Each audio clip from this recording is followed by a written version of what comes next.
የኢራን እስላማዊ አብዮት ዘብ ጠባቂዎች ከፈቃዳችን ውጭ የሚደረግ ማንኛውም የባህር ላይ ጉዞ ፈጽሞ የተከለከለ ነው ሲሉ ማስጠንቀቂያ ሰጡ። የዩክሬኑ ፕሬዝዳንት ቮሎዲሚር ዜሌንስኪ ሩሲያን ወደ ድርድር ጠረጴዛ ለማስገደድ ሲባል ሀገራቸው ለጦርነት የሚውሉ የሩሲያ የኢነርጂና የወታደራዊ ተቋማት ላይ ቀድሞ የመከላከል ጥቃቶችን እንደምትሰነዝር ተናገሩ። ቬንዙዌላ በአንድ ደቂቃ ልዩነት ውስጥ በተከሰቱ ሁለት ተከታታይ ኃይለኛ ርዕደ መሬቶች ከተመታች በኋላ የአስቸኳይ ጊዜ አዋጅን አወጀች። ፈረንሳይ፣ እንግሊዝና ስፔን የምዕራብ አውሮፓን የሙቀት ማዕበል ተከትሎ ከፍተኛ የሙቀት መጠንን አስመዘገቡ። በኬንያ የትምህርት ቤት ቃጠሎ ተሳታፊ የነበሩ ተማሪዎች በነፍስ ግድያ ወንጀል ሊጠየቁ ነው። ታጣቂዎችን የተቀላቀሉ ከስራቸው ተሰናብተውና ተሰደው የነበሩ ሰራተኞችን ወደ ቦታቸው እንዲመለሱ መወሰኑን የአማራ ክልል ምክር ቤት አስታወቀ።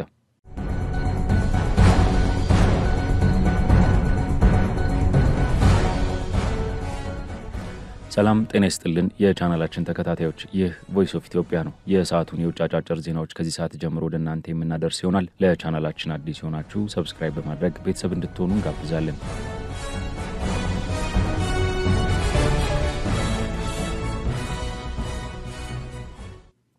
የኢራን እስላማዊ አብዮት ዘብ ጠባቂዎች ከፈቃዳችን ውጭ የሚደረግ ማንኛውም የባህር ላይ ጉዞ ፈጽሞ የተከለከለ ነው ሲሉ ማስጠንቀቂያን ሰጡ። የኢራን እስላማዊ አብዮት ዘብ ጠባቂዎች የባህር ኃይል ጠቅላይ እዝ ባወጣው አዲስና አስቸኳይ መግለጫ በስትራቴጂካዊው የሆርሙዝ ባህረ ሰላጤ በኩል በሚደረግ ማንኛውም የባህር ላይ ትራንዚትና የጉዞ መስመርን በተመለከተ እጅግ ጥብቅ የሆነ ማስጠንቀቂያን አስተላልፏል። የባህር ኃይሉ ባወጣው ይፋዊ መግለጫ መሰረት በዚህ እጅግ ወሳኝ በሆነው የውሃ መስመር ላይ ደህንነቱ የተጠበቀ ጉዞ ማድረግ የሚቻለው በኢራን እስላማዊ ሪፐብሊክ መንግስት በይፋ በተለዩና በተፈቀዱ መስመሮች ብቻ መሆኑን በማያሻማ ሁኔታ አስታውቋል። የባህር ኃይሉ ይህንን መግለጫ ሲሰጥ ከተፈቀደው ውጭ ያሉ ማንኛውንም አማራጭ የትራንዚት መስመሮች መጠቀም ፈጽሞ ተቀባይነት የሌለውና ሙሉ በሙሉ አደገኛ መሆኑን ገልጿል። አክሎም ከነዚህ ከተፈቀዱት መስመሮች ውጭ የሚደረግ ማንኛውም የመርከብ እንቅስቃሴ በጥብቅ የተከለከለ ነው። በመሆኑም ቀደም ሲል ከተገለጹትና ይፋ ከተደረጉት መስመሮች ውጭ የሚደረግ ማንኛውም የትራፊክ እንቅስቃሴን አጥብቀን እናስጠነቅቃለን ሲሉ አሳስቧል። መግለጫው ይህንኑ ሀሳብ በማጠናከር በዚህ ስትራቴጂካዊ የውሃ መስመር ላይ ለማለፍ ከእስላማዊ አብዮታዊ ዘብ ጠባቂዎች የባህር ኃይል ጋር ቅድመ ቅንጅት ማድረግና ፈቃድ ማግኘት አስገዳጅ መሆኑን አስምሮበታል። በሌላ በኩል አንዳንድ አካላት ለኢራን እስላማዊ ሪፐብሊክ መንግስት ምንም አይነት ቅድመ ማስታወቂያ ሳያደርጉና ቅንጅት ሳይፈጥሩ በሆርሙዝ ባህረ ሰላጤ በኩል አዲስ የመርከብ የጉዞ መስመር ማሳወቃቸውን የጠቀሰው የባህር ኃይሉ የታቀደው አዲስ መስመር ፈጽሞ ተቀባይነት የሌለው ከመሆኑም በላይ ከባድ የደህንነት አደጋዎችን የሚያስከትል መሆኑን አብራርቷል። ይህ የባህር ኃይሉ ጥብቅ ማስጠንቀቂያ የተሰማው የኢራን ፓርላማ አፈጉባኤና የሀገሪቱ ዋና ተደራዳሪ የሆኑት መሐመድ ባጋር ጋሊባፍ የሆርሙዝ ባህረ ሰላጤ አስተዳደርን በተመለከተ ጠንከር ያለ አስተያየትን ከሰጡ ከጥቂት ቀናት በኋላ ነው። አፈጉባኤው እንዳሉት የካቲት 21 የአሜሪካና የእስራኤል አገዛዝ በኢራን እስላማዊ ሪፐብሊክ ላይ የከፈቱትን ያልተጠበቀና ምንም አይነት ትንኮሳ ያልታከለበት ጥቃትን ተከትሎ ይህ የባህር ማነቆና ወሳኝ መስመር ከጦርነቱ በፊት ወደ ነበረበት ሁኔታ ፈጽመው እንደማይመለስ አሳውቀዋል። ማንኛውም አካል ሊያውቁ የሚገባው ጉዳይ ቢኖር የሆርሙዝ ባህረ ሰላጤ አስተዳደር ከጦርነቱ በፊት ወደ ነበረበት አሰራር ዳግም ፈጽሞ የማይመለስ መሆኑን ነው ሲሉ ጋሊባፍ በጽኑ ተናግረዋል። እንደሚታወቀው ኢራን ጠላቶቿንና አጋሮቻቸው በከፈቱት ጥቃት ላይ የአጸፋ እርምጃ ለመውሰድ ስትል የባህረ ሰላጤውን መስመር የዘጋች ሲሆን በመቀጠልም አሜሪካ የተኩስ አቁም ስምምነት ቢኖርም በኢራን ወደቦችና መርከቦች ላይ ያደረገችውን ህገወጥ የባህር ላይ እገዳ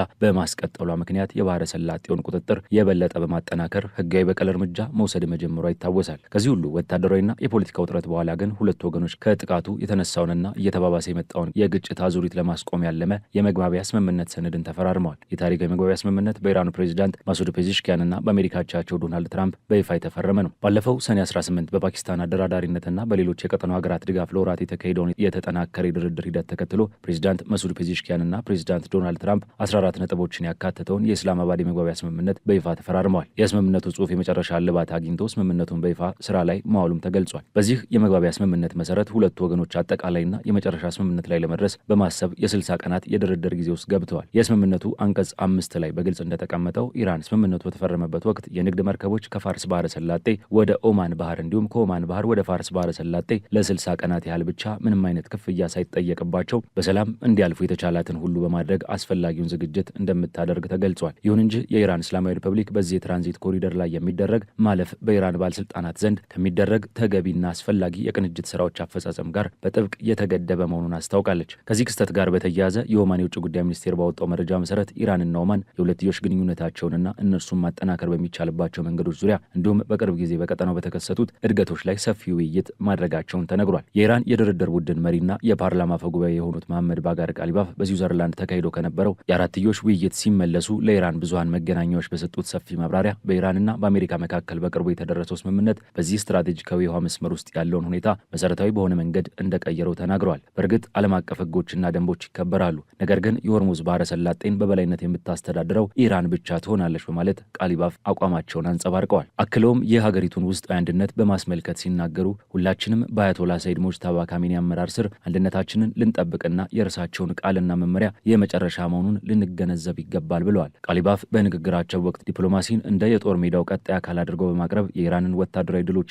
የዲፕሎማሲያዊ ጥረቶች ለመነጠልና ልዩነት እንዳላቸው አድርጎ ለማቅረብ የሚደረገው የሐሰት ትርክትን አጥብቀው ተቃውመዋል። እሳቸው እንደሚሉት ድርድር ማለት የትግል አንዱ አካልና የትግሉ ቀጣይ ምዕራፍ ነው። ወታደራዊ ድሎች ዘላቂነት እንዲኖራቸው በፖለቲካዊና ሕጋዊ መንገዶች መረጋገጥ አለባቸው በማለት በጽኑ ተከራክረዋል። ወደ ስዊዘርላንድ ያደረግነው ጉዞ የጦር ሜዳው ቀጥተኛ ቀጣይ አካል ነበር ያሉት ቃሊባፍ የታጠቁ ኃይሎቻችን በክብር በኃይልና በድፍረት ትልቅ ድልን አስመዝግበዋል። የተኩስ አቁምና ጦርነቱን የማብቃት ደረጃ ላይ ስንደርስ ይህንን ምዕራፍ በድርድር በኩል ወደፊት ገፍተነዋል ሲሉ አብራርተዋል። አያይዘውም የኢራን አካሄድ ጠንካራና ለስላሳ ኃይልን ያጣመረ መሆኑን ገልጸው የአሜሪካ የባህር ላይ እገዳ መነሳትና ሌሎች ዋና ዋና የፖለቲካ ቅናሾች የተገኙት በወታደራዊ ጥንካሬ በተደገፈ ዲፕሎማሲያዊ አማካኝነት መሆኑን አብራርተዋል። ይህ ጥረት በወታደራዊ መንገድ ብቻ ቢሞከር ኖሮ እጅግ ከፍተኛ ዋጋን ሊያስከፍል ይችል እንደነበርም ጠቁመዋል። አፈጉባኤው የነዳጅ እገዳው መነሳት ስምምነቱ ከተፈረመበት ጊዜ ጋር በተመሳሳይ ሰዓት መፈጸሙንም አብስረዋል። ከነዳጅ ምርትን ወደ ውጭ መላክ፣ ከፔትሮኬሚካል ምርቶች፣ ከባንክ፣ ከመድንና ከትራንስፖርት ዘርፎች ጋር በተያያዘ ተጥሎ የነበሩ ማዕቀቦች የመጨረሻ ስምምነት ላይ እስኪደረስ ድረስ ሙሉ በሙሉ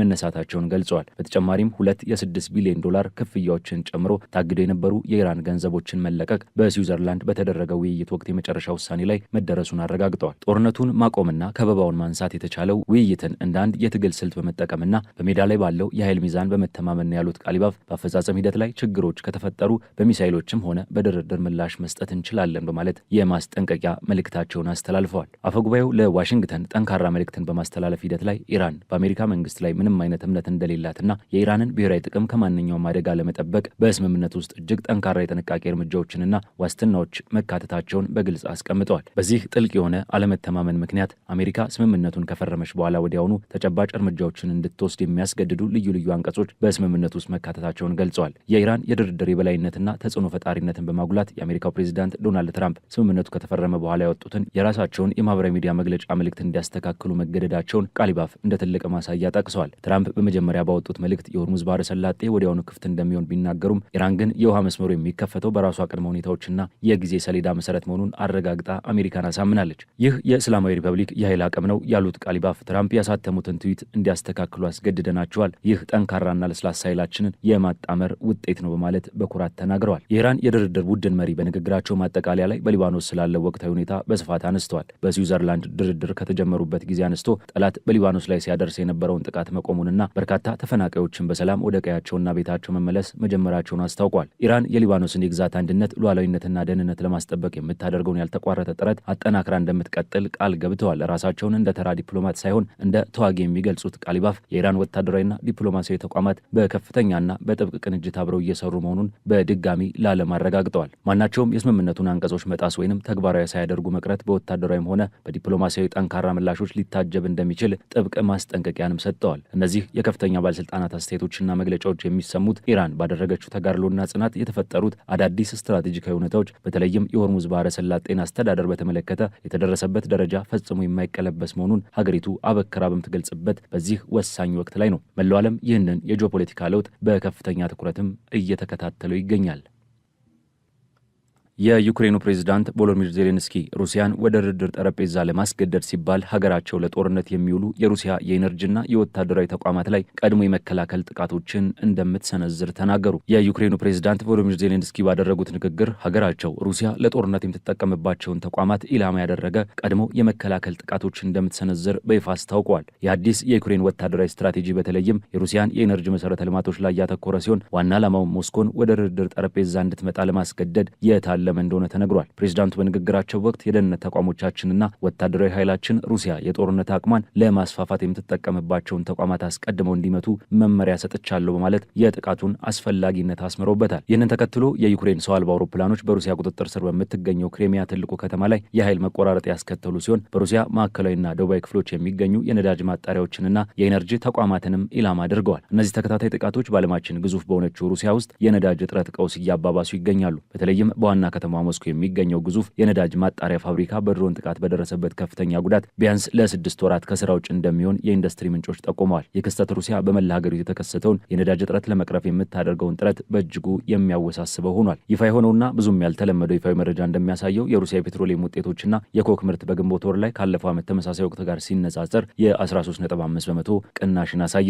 ሩሲያ በዓለም ላይ ሶስተኛዋ ትልቅ የነዳጅ አምራች ሀገር ብትሆንም እንደ አውሮፓውያን አቆጣጠር በ2022 በተጀመረው ጦርነት ወዲህ አብዛኛውን የነዳጅ ምርትና የውጭ ንግድ መረጃዎቿን ይፋ ማድረጓን አቁማ ነበር። ይህ ወታደራዊ ውጥረት በበረታበት ወቅት በዲፕሎማሲው ረገድ ክሬምሊን ከዩናይትድ ስቴትስ ጋር ያለውን ግንኙነት ይቀጥላል የሚል ተስፋ እንዳለው ገልጿል። የክሬምሊን ቃል አቀባይ ዲሚትሪ ፔስኮቭ እንደተናገሩት የአሜሪካ መልእክተኛ ስቲቭ ዊትኮፍና ጃሬድ ኩሽነር በአሁኑ ወቅት በሌሎች ጉዳዮች ቢጠመዱም ፋታ ሲያገኙ ስለ ዩክሬን ጉዳይ የሚደረገውን ግንኙነት እንደሚቀጥል ይጠበቃል። ሁለቱ መልእክተኞች በአሁኑ ወቅት በአሜሪካ ቡድን ውስጥ ሆነው ከእስራኤልና ከኢራን ጋር በተያያዘ የሰላም ስምምነት ላይ እየተደራደሩ እንደሆነ ታውቋል። ፔስኮቭ ግንኙነቱ እንደሚቀጥል እንረዳለን። በአሁኑ ወቅት በሌሎች ጉዳዮች ተወጥረዋል፣ ነገር ግን በተወሰነ ጊዜ ላይ ዝግጁ ይሆናሉ።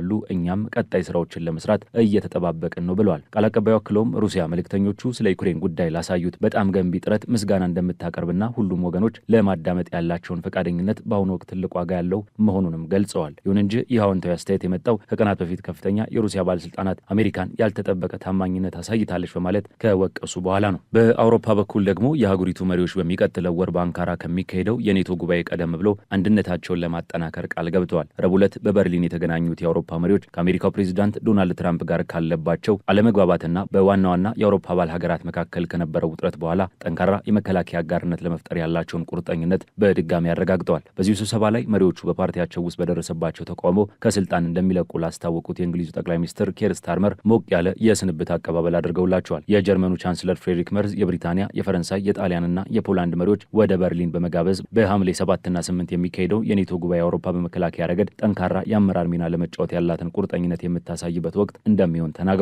ሜርዝ ጥምረቱን ማደስ እንፈልጋለን፣ የአውሮፓን ምሰሶ እያጠናከርን ነው በማለት ከመሪዎቹ ጋር በጋራ በሰጡት መግለጫ የአውሮፓ አትላንቲክ ደህንነትና ከዩናይትድ ስቴትስ ጋር ያለውን ትስስር ለማጠናከርም ተስማምተዋል። በተለይም በበርሊንና ፓሪስ በጋራ ሊሰሩት የነበረውን ኤፍሲኤስ የላቀ ተዋጊ ጀት ፕሮጀክት በስትራቴጂና በአመራር ልዩነት ምክንያት መቋረጡ ትራምፕ ከኔቶ ፊታቸውን እያዞሩ ባለበት ወቅት አውሮፓ መከላከያዋን በጋራ ለመገንባት የሚያጋጥማትን ችግር ቁልጭ አድርጎ አሳይቷል። በቅርብ ወራት ውስጥ ዋሽንግተን ህብረቱን አሜሪካና እስራኤል በኢራን ላይ ለከፈቱት ጦርነት ድጋፍ ለመስጠት ባለመፍቀዱ ምክንያት ስተች የቆየች ሲሆን በአውሮፓ የሚገኙ የአሜሪካ ወታደሮችንም ለመቀነስ ዝታለች። በተጨማሪም ጀርመን፣ ፈረንሳይና ብሪታንያ ሌሎች የአውሮፓ ሀገራትን በተለይም ጣሊያንና ፖላንድን ከዩክሬን ጋር በሚደረገው ንግግር ውስጥ አያሳትፉም በሚል ቅሬታ ሲቀርብባቸው ቆይቷል።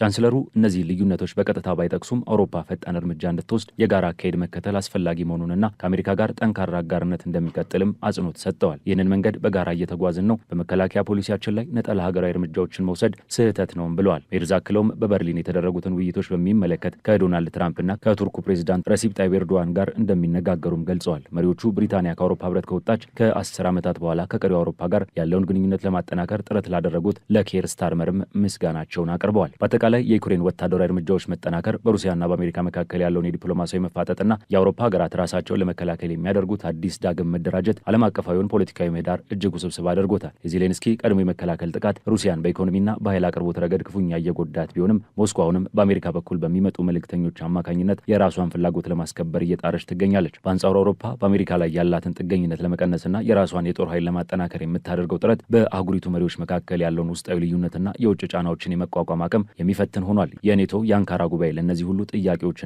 ውጥረቶች ምን አይነት ምላሽ እንደሚሰጥ የሚጠበቅ ሲሆን የዩክሬን ጦርነት ግን አሁንም በመላው ዓለም ላይ የራሱን ጥላ ማጥላቱን ቀጥሏል። የነዳጅ ማጣሪያዎች መውደም፣ የኢነርጂ እጥረትና የሰላም ድርድሮች መጓተት በሩሲያም ሆነ በዓለም አቀፍ ገበያ ላይ ከፍተኛ ጫናን እያሳደሩ ሲሆን የዲፕሎማሲ መስመር ደግሞ በተቃራኒ ፍላጎቶችና በአንኮሬጅ መንፈስ መሰል ግልጽ ባልሆኑ ግንዛቤዎች መካከል ተቀርቅሮ ይገኛል። በመጪው ጊዜ ዩክሬን የጀመረችው ጥቃት ሞስኮን ወደ ድርድር ያመጣት እንደሆነ ወይንም ደግሞ ግጭቱን ወደ ከፋ ደረጃ እንደሚያሸጋግረው የሚያሳየን ይሆናል። በተለይም አሜሪካ ከኢራን ጋር የገባችበትን የጦርነት ውጥረትና የአውሮፓ መሪዎች የገጠሟቸውን የሀገር ውስጥ የፖለቲካ ለውጦች ለዩክሬን የሚደረገውን ድጋፍና የወደፊት የዓለም ሰላምን አቅጣጫ የሚወስኑ ወሳኝ ጉዳዮች ሆነውም ይቀጥላሉ።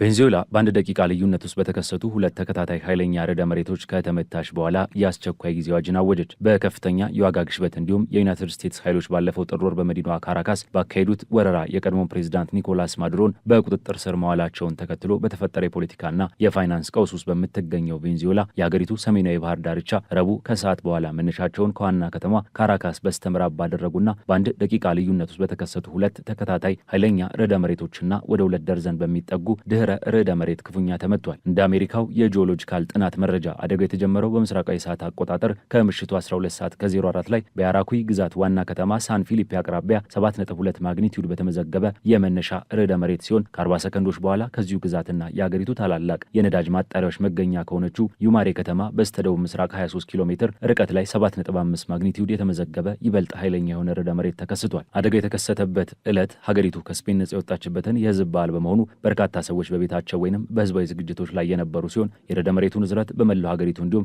በ100 ኪሎ ሜትሮች ርቃ በምትገኘው ጎረቤት ኮሎምቢያም ጭምር ተሰምቷል። አደጋውን ተከትሎ ነዋሪዎች ከሚወዷቸው ቤተሰቦቻቸውና ከቤት እንስሳዎቻቸው ጋር በመሆን በፍርሃት ወደ ጎዳናዎች ሲሸሹ በፈረሱ ህንፃዎች ፍርስራሽ ውስጥ ተቀርቅረው የቀሩ ሰዎችም ነበሩ። አንድ የካራካስ ነዋሪም ከፈረሰ ህንፃ ስር አምልጦ ሁኔታውን ሲገልጽ ትዕይንቱ ልክ እንዳስፈሪ ፊልም ነበር ብሏል። በርዕደ መሬቱ መካከል 300 ኪሎ ሜትር ርቀት ላይ በምትገኘው መዲና ካራካስ ውስጥ በአልታሚራ አደባባይ አቅራቢያ በሚገኙ ሀብታም ሰፈሮች ውስጥ ቢያንስ 3 ህንፃዎች በከፊል የፈረሱ ሲሆን ሲኤንኤን ባረጋገጣቸው የቪዲዮ መረጃዎችም በካራካስና በካቲያ ላማሬ ባህር ዳርቻ ከተማ በተለይም በኮረብታ ላይ ያሉ በርካታ ህንፃዎች መፍረሳቸውን ጨምሮ በመላው ሀገሪቱ ሰፋፊ የህንፃና የመሰረተ ልማት ጉዳቶች መድረሳቸው ታይቷል። አሜሪካ ማዱሮን በቁጥጥር ስር ከዋለች በኋላ የአሜሪካው ፕሬዚዳንት ዶናልድ ትራምፕ አስተዳደር ከቬንዙዌላ የሽግግር መንግስት ጋር በመተባበር አሜሪካ የቬንዙዌላ ነዳጅ እንድትገዛ የሚያስችል ስምምነት በማድረግና አሜሪካውያን ኢንቨስት እንዲያደርጉ ማዕቀቦችን በማንሳት የሁለቱ ሀገራት ግንኙነት እየተሻሻለ ባለበት በዚህ ወቅት ስልጣን ላይ የሚገኙትና የቀድሞዋ የማዱሮ አጋር የነበሩት የቬንዙዌላ ጊዜያዊ ፕሬዝዳንት ዴልሲ ሮድሪጌዝ ብሔራዊ ምክር ቤቱን ከሚመሩት ወንድማቸው ጆርጅ ሮድሪጌዝ እና ከሀገር ውስጥ ጉዳይ ሚኒስትሩ ዲዮስዳዶ ካቤሎ ጋር በብሔራዊ ቴሌቪዥን ቀርበው በመላው ሀገሪቱ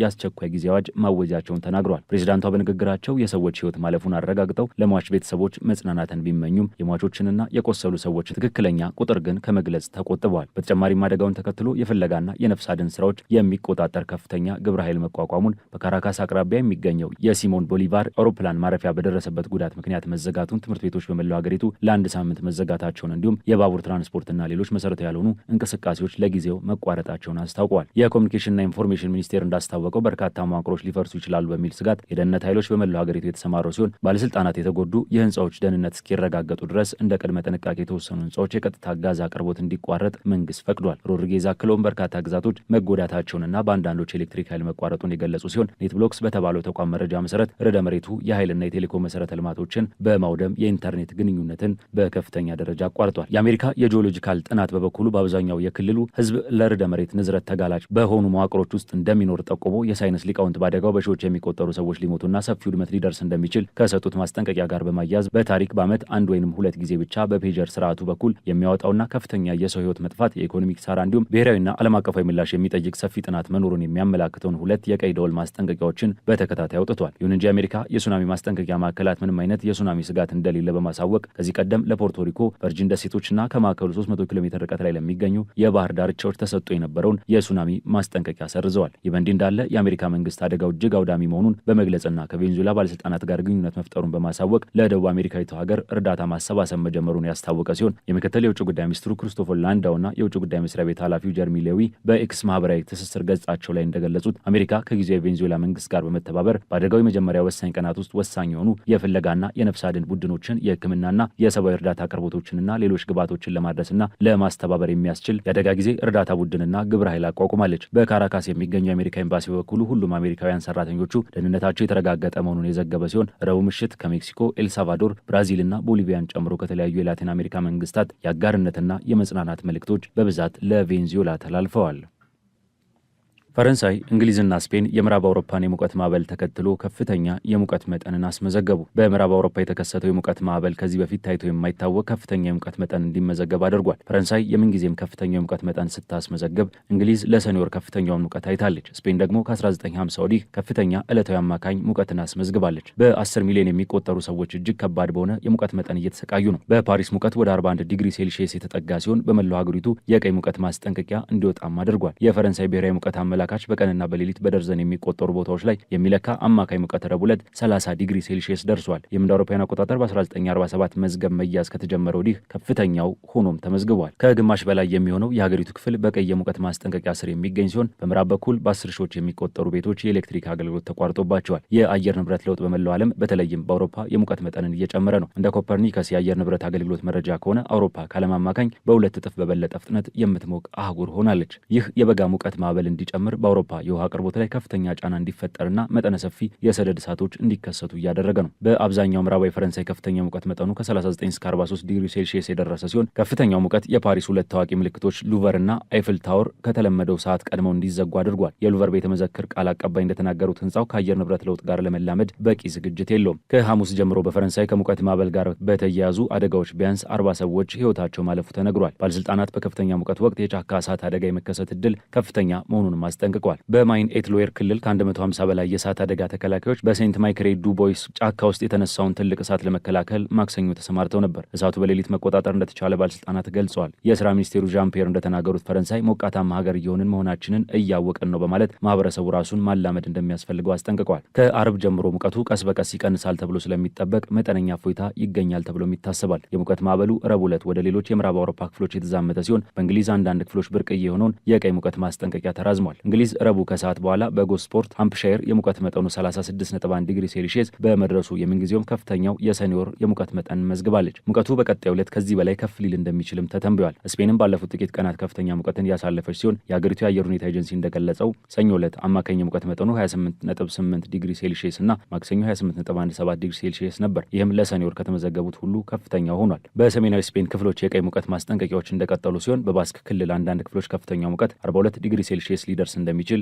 ኤሜት የተባለው ተንባይ ገልጿል። በጣሊያንም በአብዛኛው በሰሜናዊና መካከለኛ የሀገሪቱ ክፍሎች 16 የቀይ ማስጠንቀቂያዎች ተሰጥተዋል። በጀርመን በኔዘርላንድና በቤልጅየም የሙቀት መጠኑ ወደ ቅዳሜና ወደ አካባቢ ከፍተኛ ደረጃ ላይ ይደርሳል ተብሎም ይጠበቃል። የሙቀት ማዕበሉ በሚቀጥሉት ጥቂት ቀናት ውስጥ ምስራቃዊ አውሮፓ የሚስፋፋ ሲሆን ለፖላንድ፣ ክሮሺያና ሃንጋሪን ጨምሮ ለሌሎች ሀገራት የሳምንቱ መጨረሻ ከባድ የሙቀት ማስጠንቀቂያዎች ተሰጥተዋል። ጀርመንም ማክሰኞ ምሽት በባቫሪያን አቅራቢያ ወደ ዳኑቤ ወንዝ ከገባ በኋላ የሞተውን የ26 ዓመት ወጣት ጨምሮ በርካታ ሰዎች በውሃ ውስጥ ሰምጠው መሞታቸው ተዘግቧል። በአንዳንድ አካባቢዎች የድርቅ ስጋትም አለ። በብራንደርበርግ፣ ሄሴና ሰሜን ራይስ ዌስትፋሊያ ባለስልጣናት ሰዎች ውሃን በቁጠባ እንዲጠቀሙ እያሳሰቡ መሆኑ ዲዌልት የተሰኘው የጀርመን ጋዜጣ ዘግቧል። በባደን ወርትንበርግ፣ ስቱትጋርትና ፍሪምበርግን ጨምሮ በአንዳንድ ከተሞች ባርቢኪው መከልከሉን የአካባቢው መገናኛ ብዙሃን ዘግበዋል። የደች የአየር ሁኔታ አገልግሎት ከረቡዕ እስከ ቢያንስ አርብ ድረስ በደቡብና መካከለኛው የኔዘርላንድ ክፍሎች አደገኛ የአየር ሁኔታ የመከሰት ከፍተኛ እድል መኖሩን የሚያመለክት ኮድ ኦሬንጅ የአየር ሁኔታ ማስጠንቀቂያን አውጥቷል። የደች የአየር ሁኔታ አገልግሎት ከፍተኛ የሙቀት መጠን 37 ዲግሪ ሴልሺየስ እንደሚሆን የሚጠበቅ ሲሆን አርብ ዕለት ደግሞ 39 ዲግሪ ሴልሺየስ ሊደርስ እንደሚችልም ተናግሯል። አብዛኛው የቤልጅየም ክፍል በብርቱካናማ ማስጠንቀቂያ ስር ሲሆን በሚቀጥሉት ጥቂት ቀናት 37 ዲግሪ ሴልሺየስ ሙቀት ሊደርሳል ተብሎም ይጠበቃል።